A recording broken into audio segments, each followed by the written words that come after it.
Hello 啊，觀眾啊，歡迎翻嚟收睇呢個陪會員交易啊。咁啊，我哋開始呢個嘅佐丹奴啊709呢一隻嘅股票啊。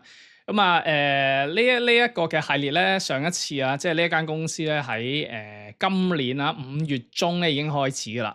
咁啊，個玩法咧，我諗有啲人大部分人都唔記得噶啦。簡單啲咧，就係呢一條片係公開嘅，係啦。咁啊，因為之前咧就收集咗一啲會員嘅意見啦，係啦，咁一啲嘅睇法啦，乜嘢都得㗎，係啊，就咁話擲色仔都 OK 嘅，係啦。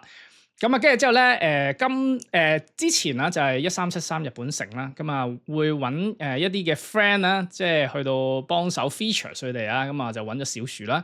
咁啊，如果冇嘅話咧，就即係我自己嚟啦，係啦，咁啊就會喺第二集會員 only 嘅地方咧，去到做一個即係比較點講啊，即係叫做我哋嘅分享啦，或者我自己嘅分享啦，OK？咁啊，所以今集咧就會做一個公司嘅 overview 啦，同埋咧係我收到3個會員嘅回應嘅，咁啊分別喺5月中啦、6月頭咧，同埋7月中去到收到嘅，咁啊多謝你哋先。咁啊嗱，即係再講一次咧，呢個系列主要嘅目的咧就係嘗試去到同大家一齊咧去到分析，試揾啲公司去到分析嘅啫。不是建議買入或者賣出或者去做乜嘢，係啦。咁啊，我之前用嘅比喻就好似練波咁樣，你唔係要上場比賽嘅時候你先至踢噶嘛，係咪？平時咧就要攞唔同嘅 target practice 啊。咁啊，我就 pick 咗呢啲公司。咁啊，1373就因為一間好簡單啦，日本城一間好易分析嘅叫做咩啊，零售公司啦。咁啊，佐丹奴咧都係零售公司嘅，亦都係香港嘅企業啊。咁啊，雖然佢喺香港嘅大部分嘅收入咧已經去咗世界其他地方，主要就係呢個大陸啦，係啦。咁啊，但係咧我攞呢兩間公司就嘗試比較佢哋兩者之間某啲嘅差異喺估值裏面嗰個嘅分類。OK，咁啊，同埋咧兩者咧喺香港一般嘅股民啊、散戶裏面咧都係一啲所謂嘅高息股啊。OK。咁啊，而且咧係對個股價係冇乜期望，咁啊純粹咧去買翻嚟收下息嘅啫。喂，但係咧實際掀開個蓋咧，兩間公司其實佢做緊嘢係十分之唔同，個特色都係唔同噶。好啦，咁啊另外咧就係我會開埋下一間我哋會玩嘅公司啊。好啦，下一間陪會員交易嘅公司咧就係呢間恒灣科技啊，1523啊，都係香港上市，不過咧佢嘅業務大部分咧都唔喺香港嘅，同埋大陸都唔係啊。Plover Bay 係啊 Technology 咁啊，主要賣 SD-WAN router 嘅，咁啊呢間嘢咧就點講啊？你見中文嘅 website 都冇咁啊，但係咧喺香港嘅荔枝角，咁啊我好早嘅時候咧就已經咧買入噶啦，係啦。咁啊嗱，我會講我會唔會有手持啲公司，不過咧呢個不是重點啊。OK，咁啊3間我都有嘅，咁啊同埋咧不是叫你去買啊。OK。咁啊，純粹係好似一個target practice 咁樣咧。喂，究竟啦啲公司係會點樣睇？亦都唔係話我嘅睇法一定係正確啊。OK，係可以睇錯嘅。不過咧，我就即係同大家分享下，或者 actually 同會員分享下啦。平時我實際上投資之前咧係會注意啲乜嘢啊？係啦，所以如果你有興趣玩嘅話咧，咁啊可以咧send email 去 finance@mckelvin.com 啦，咁啊喺 description 嗰度有噶啦，咁啊同之前一樣啦，個 title 一定要寫明係陪會員交易，同埋啊你個會員嘅 YouTube username 啊，咁可以好快 search 到究竟你係咪會員。OK， 係啦，咁啊下一個嘅target 係啦，咁啊就係恒灣科技1523，咁有興趣就可以 send 嚟玩下啦。咁我哋翻去佐丹奴先啦。咁呢間嘢咧，如果你係香港人咧，應該都好熟悉噶啦。咁啊，通常咧就係會同 Bossini 啦，嗰個擺埋一齊，即係好似百佳惠康咁樣啊。咁啊曾經有個香港品牌嘅 fast fashion Esprit 咧，咁啊股王，跟住之後咧跌到仙股咁樣，咁啊所以咧。我唔知啊，即係呢個可能對於一啲比較長時間買股票，特別係港股啊，對於呢啲嘅 fast fashion 咧，都好有兜場，即係當然係包括我啊。咁啊，嗱呢個咧就係佢哋個 website 啦。咁啊，另外呢個咧就係佢哋個里程碑啊。咁我都睇翻，原來喺1800年嘅時候咧，透過特許經營權係進軍呢個嘅菲律賓市場。咁即係話咧，佢喺東南亞咧已經係有一段好長時間啦。咁啊，進入呢個喺新加坡啦，1985年就開始啦。咁啊，好似咁多年都未變過啊！咁啊，將個品牌嘅定位係一啲 fast fashion 啦、休閒啦、casual wear 啦嘅 retailer 啦，係啦。咁啊，同埋咧個價錢咧唔係行高檔路線，係平民路線㗎。咁啊，所以如果你中產，譬如或者我呢啲小康之家咧，細個嘅時候咧係一定係會有嘅。咁啊，另外咧佢同近排嘅中東嘅淵源啦，即係近排好 hit 咧，但係其實好早已經已經喺1993年嘅時候咧已經進軍呢個中東市場。呢個對於我嚟講真係有啲 surprise 啊！92年就馬來西亞，亦都係進入大陸市場啦。咁啊91年先至係上市嘅。咁啊94年咧就喺泰國同埋南韓成立呢個合資公司啦，擴充業務啦。咁啊我哋喺緬甸啦同埋緬來都有嘅。咁啊，所以咧，雖然喺香港成日見到，但係咧，我都係近排真正深入研究呢間公司嘅時候咧，先知道咧，原來啊，佢真正賺錢嘅地方咧就唔係香港。咁啊，梗係好啦。咁啊，因為點講啊？譬如你睇一啲走唔出去嘅品牌，即係唔好計日本城啦，係啦，日本城比較規模比較細啊。咁啊，而家市值跌翻得10億左右。咁但係你話比較唔需要一啲好大嘅品牌，譬如就咁舉例，譬如大家樂咁樣係啦。咁啊曾經嘗試打入國內咁，但係唔成功。咁你見到今日如果只係 trap 喺香港呢個地方啊，真係點講啊？難聽啲講句咧，即係今日香港而家嗰個零售嗰個消費咧，真係食緊屎，真係好慘係啦。咁啊，所以咧呢個對於我嚟講係一個嘅 good sign 嚟啊，要講一間公司嘅 development 啦。咁啊喺西非咧，2021年嘅時候開始啊，即係已經我估佢係咪跟緊啲一帶一路嗰啲 friend 啊？我估係啦。咁啊，因為咧個新 CEO 上場之後咧，佢有講過話之前咧佢就放棄咗大中華，即係間公司放棄咗大中華嘅市場。咁而家咧佢重新重視翻啦，咁有一個嘅5年 plan 啊。咁呢個新嘅 CEO 咧叫 Colin Kerr 係啦。咁啊2024年上年4月任命嘅。咁啊呢個係佢嗰個 LinkedIn， 哇，真係好乸煩 LinkedIn 最真嘅 platform 啊，可以講話係啊。咁啊呢個就係佢，不過好多人都係要繼續用嘅係啦。不過我就好少用，主要就係睇其他人嘅資料啊。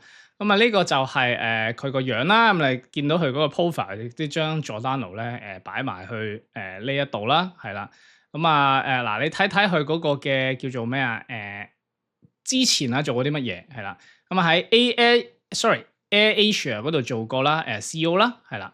咁啊 Boston Consulting Group 係啦。咁啊 Senior Advisor 啦係啦，亦都喺 Adidas 咧做過16年Managing Director 嘅 Asian Pacific 同埋Greater China。OK， 咁啊應該咧佢好熟悉呢個嘅零售界啊。咁啊，如果以 Adidas 嘅品牌去到叫做咩啊？去到作為嗰個個經驗嘅話咧，咁啊對 Giordano 啊應該係迎刃有餘啊。咁啊先睇睇啊，一般即係股民最關心嘅就係個股價啦。咁啊頭先講佢係1999年上市啦。咁啊你睇翻啦，即係2000年開始到今日咧個股價咧仲係跌咗65% 啊。咁啊呢啲 fast fashion 咧就係呢個 Peter Lynch 所講嘅一啲嘅週期嘅股票啊。所以佢唔係長期升嘅。咁但係如果你捕捉到嗰個嘅 cycle 嘅話咧，咁咧佢就係可以升到好勁嘅。咁啊譬如你見到去03年啊，即係呢個自由行開始放寬嘅時候啦，咁啊由1.8啦升到上5.8啦。跟住之後咧就衰到去呢個08年金融海嘯咧跌到底咧跌翻去1.3啦，但係最高咧升到8蚊。嗱，我幾時開始留意呢間公司嘅咧？就喺保險公司裏面做嘅舊老闆啊，咁佢已經退咗休噶啦，係啦。咁啊，我好少嗌人做老闆嘅，即係喺我心目中咧，佢係一個老闆，就唔係佢有賺幾多錢啊，德高望重係咪話嗰事啊？即係呢個而家個新老闆咧，我都唔會嗌老闆嘅，我直嗌佢個名嘅啫，係啦。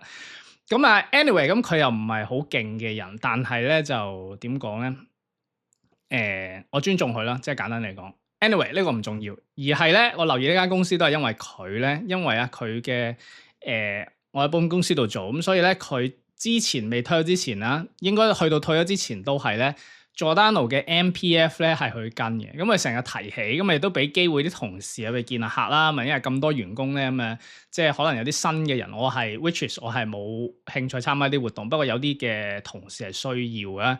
咁譬如佢傾 MPF 嘅時候咧，你就可以同嗰啲嘅員工啦，去到幫佢整 MPF 嘅時候咧，順便就 sell 下保險啊，即係類似，因為呢啲機會嚟嘅，即係呢啲係啊。咁當然就唔係一啲好 hard sell 㗎啦，咁只不過藉住個機會見一啲嘅客啫。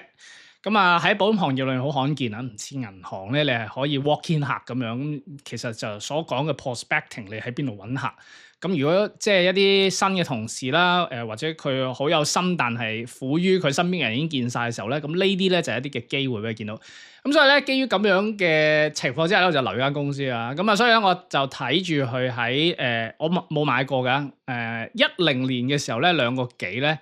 升到去8個半嘅最高，跟住之後就冇見過啦，係啦，一直跌到去2020年嘅低點，去翻個1，係啊，曾經咧炒過3個3，咁而家喺個半呢個咁樣個 range 啦，OK，所以咧嗱，究竟下一個 cycle 會係點咧？嗱，冇人知，係啦，但係咧喺呢個嘅叫做咩啊？個 track record 你見到就係你通常個零售有啲 catalyst 咧。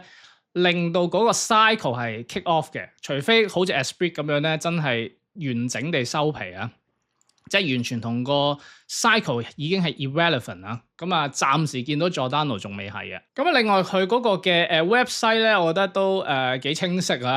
我唔敢講話好，因為我自己都做 website 嘅，唔敢講，但係好清晰，特別係投資者關係嗰度啦。有晒股票嘅資訊啦，係啦，財務摘要啦，係啦，跟住之後即係嗰個財務報告啦，亦都 upload 晒上去啦。如果你睇得多呢啲嘅公司嘅官網，通常就唔會喺呢度揾嘅，係啦，因為通常佢都要提交去呢個嘅上市即係 HKEX News 係啦，披露2嗰度，即係證監啦。咁所以咧呢一度就一定係最完整啊。但係咧個 website 有冇足夠嘅資料，其實係某程度上一種觀感嚟嘅，未必只係對投資者嘅觀感，係啦，呢個都可能係但係對整個 branding 嘅觀感啦，即係淨係啲嘢甩甩漏漏啊，即係覺得唔緊要啦 ，upload 上呢度都冇人睇㗎啦，最緊要咧係滿足政府證監嘅最低要求咁樣。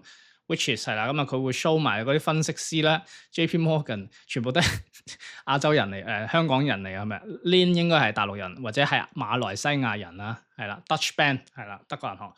好啦，呢個只不過係呢個唔重要，最重要就係賺唔賺錢係啦。呢個咧就係過去10年嘅財務報表啦。佢 mark 咗佢哋個收入啦，同所有嘅香港嘅零售上市公司一樣咧，2019年的確係一個轉捩點嚟啊！之後咧就冇翻過去啦。當然啦，即係 Covid 之後就有少少回升啦。要睇間公司究竟佢嘅業務主要收入喺邊啦。如果係香港，可能就受呢個社會運動嘅影響啦。但係更大嘅咧，肯定就唔係社會運動，而係2020年出嚟嘅 Covid 啦。所以咧每間公司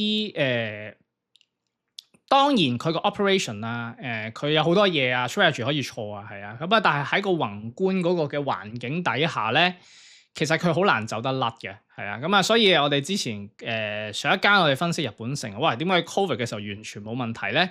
因為佢攞咗政府好多資助啊嘛，即係話其他人 PK 嘅時候你冇 PK 到，但係咧仲有 subsidize， 即係人哋仲塞錢俾你。咁你梗係好勁啦，但係當呢啲冇咗嘅時候咧，你打翻落個原本即係同大家一樣都係咁 PK 嘅時候咧，你見到公司嘅生意啦，同埋股價絕對反映到。嗰間公司都唔同嘅，係啦，呢間就係 Giordano 嘅，係啦，佢嘅公司。毛利率亦都冇乜太大嘅變化，都係 between 56至到58，唔會 over 60。嗱，呢個毛利率就唔係純利率啦。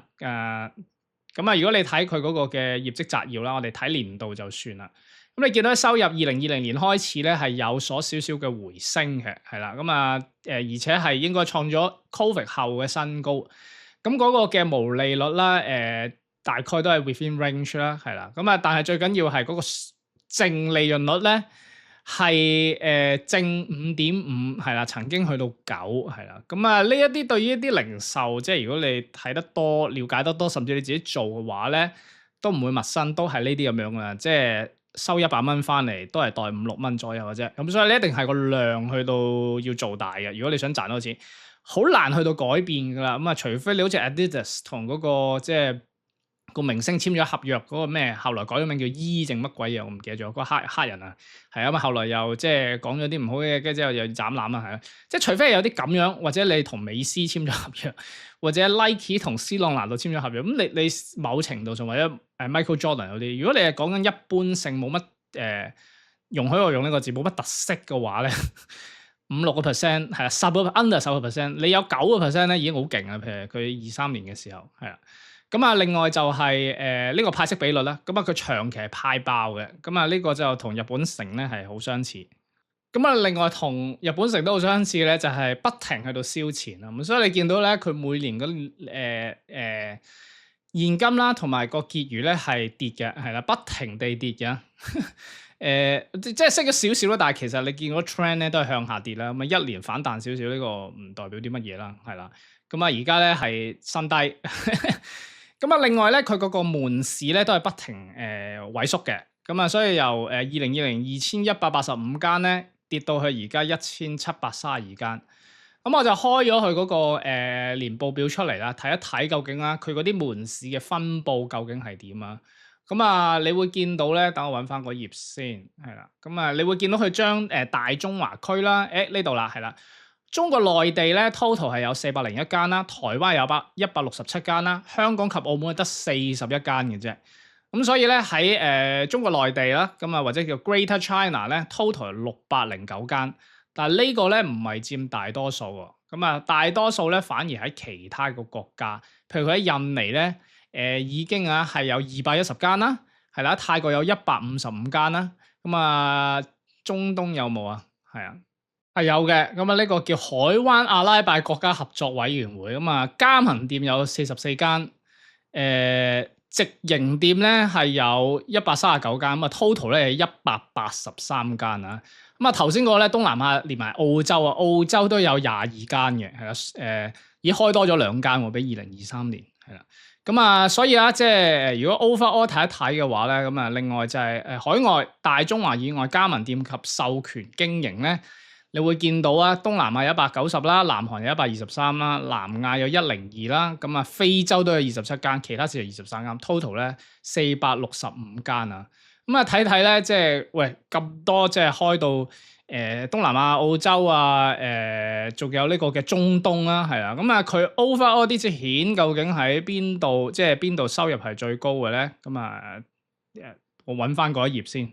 係啦，就係呢個嘅表二收入分析 revenue analysis 啊，咁啊大中華都係佔最高嘅43.7% 啦，係啦，咁啊跟住之後咧就東南亞及澳洲就佔38.5% 啦，咁啊而呢個嘅海灣阿拉伯合作公司委員會咧就佔17.5% 嘅，咁啊線下嘅收入就佔76% 啦，咁線上即係 online 買嘢嘅話咧都佔13%，比我想象中高啊，係啊，因為我連佢有得上網買我都唔知，或者佢分銷俾其他公司啩，我唔知啊。OK，咁啊，所以大家見到咧，中國仍然係佢嘅重心之重啦。咁啊，其餘就係嗰啲東南亞嘅國家啦，係啊，即係我哋頭先講咧，新加坡啊、印尼啊，嗰啲地方係啦，同澳洲嗰啲唔關事係咁啊。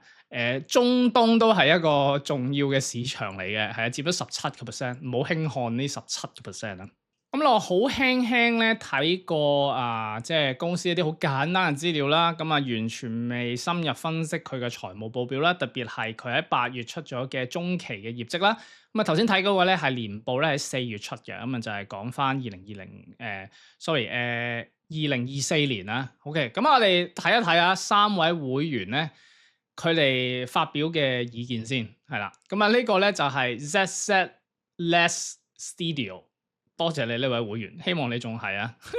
有好多人咧，即係咁耐冇拍片咁啊，即係走咗先。我唔會怪你，因為但係我都唔會因為想啲人留低咧，就即係就逼自己出片啦，係啊。咁啊，通常都係我要其他重要嘢做完晒之後有時間先會搞。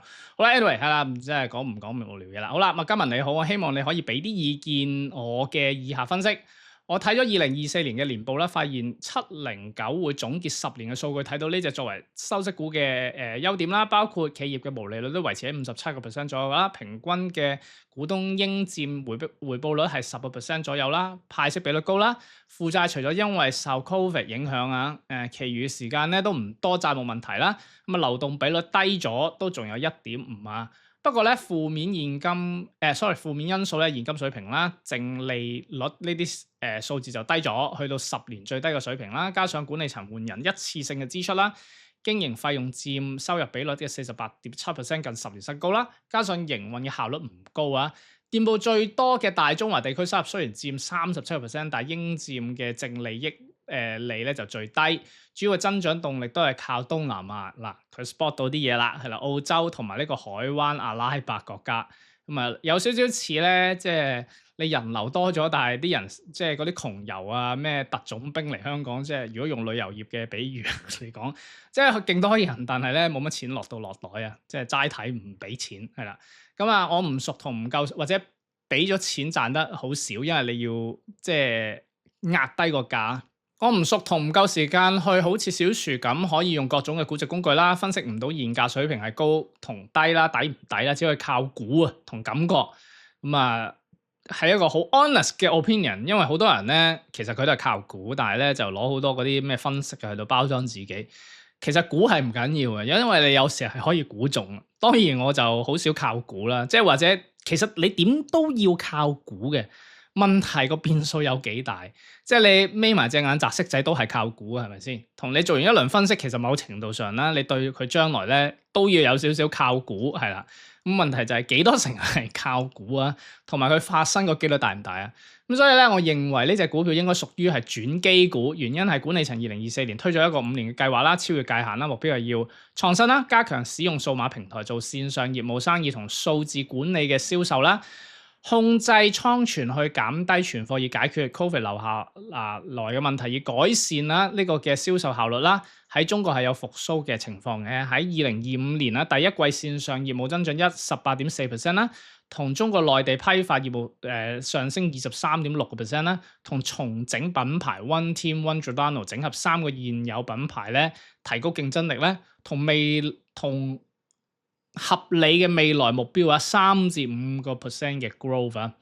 如果同樣定義為收息股咧，佢會比日本城咧更加有，我估係應該日本城啦，更有未來嘅空間去增長啦。但唔可以直接比，一個係香港，一間係國際化嘅企業，咁啊佐丹奴國際啊。我會選擇今年分住平均成本慢慢入，係啊，你唔使講俾我聽你點樣操作啊，我哋只係純粹睇間公司啫。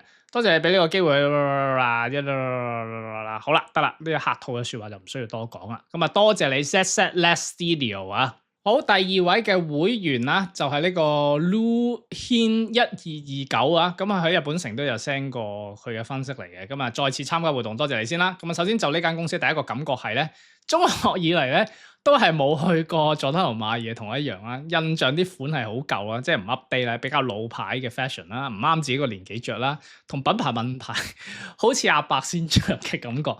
咁你慢慢大，可能你就變翻阿伯，可能你就會再翻佐丹奴，應該未係阿伯嚟嘅，係啦。有次想同老婆入去兜個圈，佢都拉住我話其他地方好講。我老婆會去嗰度買底衫同埋買襪嘅。而家通常會買係啦，對 Uniqlo 同 GRU 係啦，感覺款後生啲啊，係啦。而家有 fast fashion Uniqlo 啦，之前有 Zara 啦，係啦，設計好啲啦，質料好啲啦，價錢前者差唔多啊。Sorry 啊 ，Zara 應該咧個品牌都係 mark 高少少嘅，我諗似個咩 H&M 啊，後來咩又嗰大陸嗰咩新疆棉嗰度又收咗皮，係啦。咁所以呢啲真係呢啲 fast fashion 啲嘢真係快來快去啊。後者好多時候咧會仲平過佢，不過感覺上佢嘅設計係有改進嘅，係啦，有啲款式都追翻上嚟，但係價錢都係輸蝕俾其他嗰兩間嘅日本公司咁啦。睇睇佢啲數啦，最近10年嘅數字啦，自2018年最高收入有55億，之後2019年就得翻48.5億啦，2020咧得翻31.2億啦，跌嘅幅度咧都係唔少嘅。不過自2020年嘅新低位咧，到咗2024年咧，每年都有增長啦，去翻39.1億嘅，但係仲未翻到2018年嘅收入啦。毛利率、純利率一直都維持分別不大，每股盈利咧由最高嘅31.8下降到而家13.4啊。公司嘅存貨周轉率咧仲維持到100多日，之前咧係可以做到7至80日嘅。流動資產咧比率控制係1.5倍啦，以2個嘅會員都 spot 到呢個流動資產比率啦，可見公司有能力償還短期債務啦，現金係有8億，而所有流動負債咧只有11億啊。另外貸款方面咧亦都有減債啦，公司嘅財政冇乜太大擔心。派息方面咧對股東係唔錯嘅，每年派出去都超過100%。究竟係咪咁樣就對股東唔錯咧？可圈可點啊！但可惜咧，盈利浮動啊，派息亦都係浮動嘅。不過咧，公司嘅現金營運資金咧總資產總額咧又下降啦。公司解釋話，因為咧經營嘅現金流減少，以及非經常性開支嘅現金流出引致，可以再留意下公司嘅流動資金有冇進一步嘅減少啊。咁啊，新 CEO 喺2024年4月上場啦，有新嘅管治可以觀望一下咧，公司有冇改革啦。暫時增線上嘅業務咧，只係佔13.3% 啦，可以留意呢一個嘅 online 嘅增長情況啦。其他地區業務或者批發嘅業務都冇乜太大嘅增長，所以總結公司穩定，增長不多，派息亦不穩定。不過可以留意下 CEO 新上任嘅有冇進步空間，暫時唔會考慮間公司啊。至於估值就唔太識。好多謝呢位會員嘅意見啊，寶貴意見。跟住第3位嘅會員亦都係最後一位咧，就係呢個 Matthew05210521啊。咁啊頭先咧其實咧係順序嘅，即係第一位會員係5月中 send 俾我嘅，第二位咧係6月頭 send 俾我嘅，呢個係去到7月20或者7月中。咁所以見到佢咧係做咗好多功課，同埋係真係有計數噶。OK， 咁啊我哋睇先啊。你好 Kelvin，咁啊今次中醫嘗試行動啦，反覆聽咗之前1373嘅片同小薯嘅文章好多次咧。發現自己落手去做咧，其實係好難啊！係啊，葉師傅唔係咁易噶，係啊，做咗好多功課都唔代表你贏硬噶，係啊。不過你唔做咧，就都係靠估啦，係啦。要估多啲，應該咁講係啦，或者擲色仔係啦，或者開大細。Anyway， 做咗先感謝你陪我交易啊！首先我用 AI DeepSeek 嘅 DDM 分析一下709啦，理解709係收息股啦，主要數據都喺上年2024年嘅年報啦，假設咗 R 係7.5啦。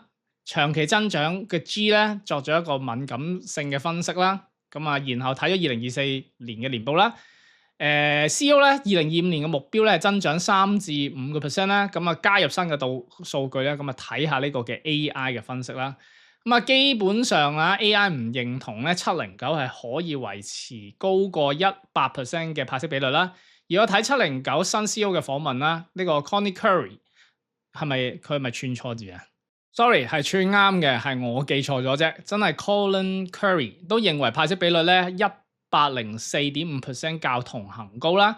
以往130至140% 派息比率咧都唔係長遠嘅做法啦。咁啊睇以上嘅數據，咁個現價咧1.45嘅709其實未算係被低估啊。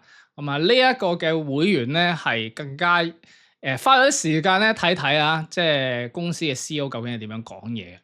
咁啊，另外一方面啦，睇咗2024年嘅年報同埋2025年啦 CEO HK01 嘅訪問總結如下，清理個存庫啊，要維持到2026年年初啦，預計2025年收入有3至5% 增長啦，咁啊呢個要 to be proven 啦。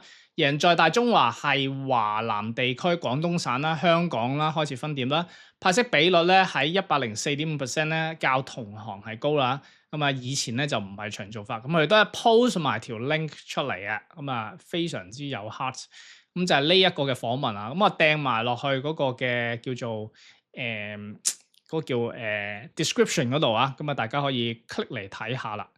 咁跟住啊，去翻我個 page 先啦。首先由第3段開始比較，709係內地嘅對手啦，感覺比上不足，比下有餘。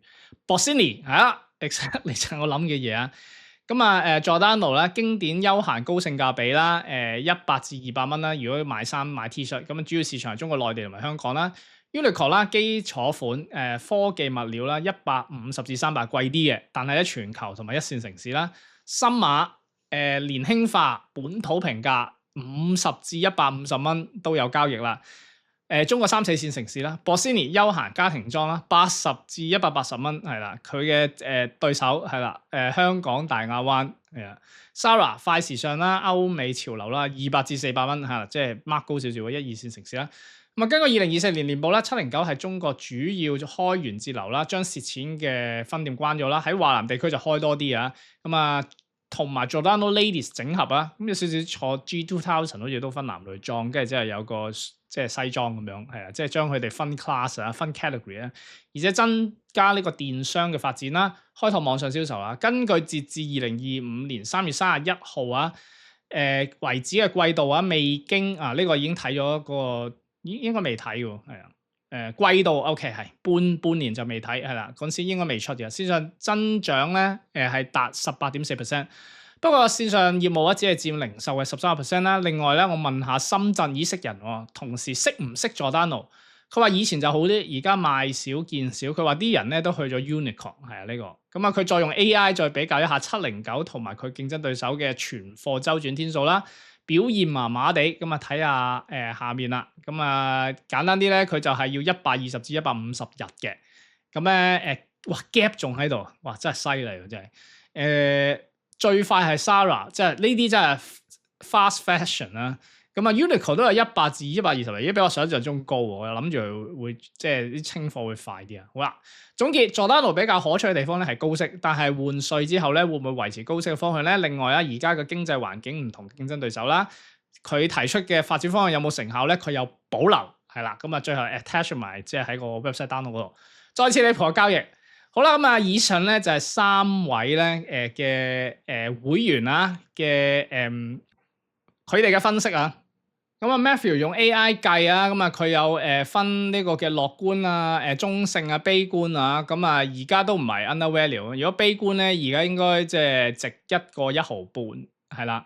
咁啊而家咧就係 fair value 啦，1.4毫9，係啊嘛。如果樂觀即係佢真係做到增長，就1.8毫9先至係 DDM 合理嘅嘅估值啊。咁啊 expect 咧個股息率係有7.5% 嘅。